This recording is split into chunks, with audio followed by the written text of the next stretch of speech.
हाँ बता रहे हैं, बता रहे हैं, सब बताएंगे। मैया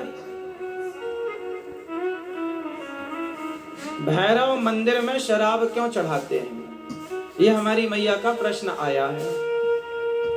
देखो देवता भी तीन प्रकार के होते हैं, सात्विक, राजस और तामस, तामसी। तो जो भैरव हैं वो तामसी हैं,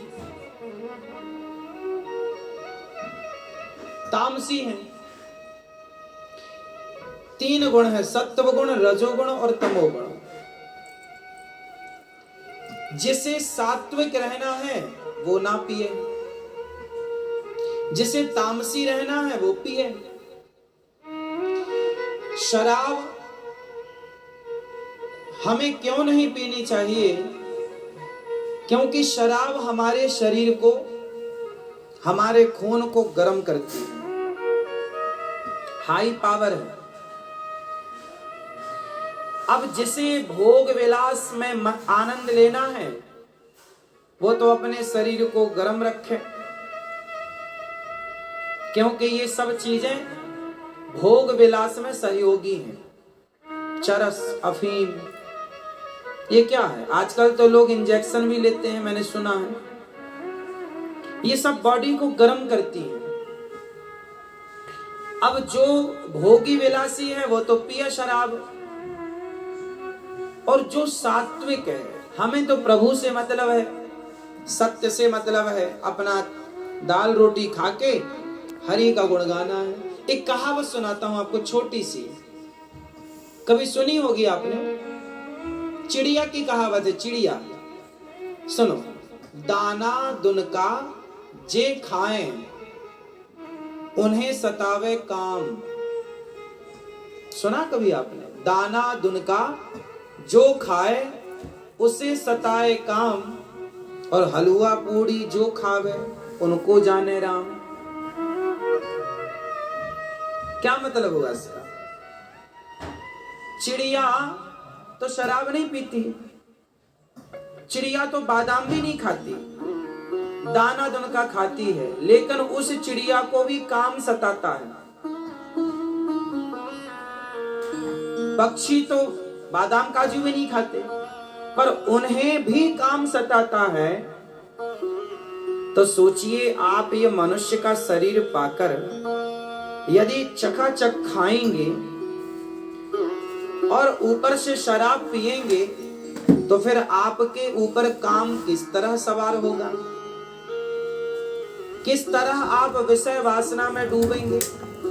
यदि विषय वासना में डूबे रहना है तो आप शराब पीजिए, और इस दलदल से निकलकर आत्म कल्याण की भावना लेकर ईश्वर की ओर बढ़ना है, तो इस दलदल से बाहर निकलकर इन सबको छोड़ दीजिए।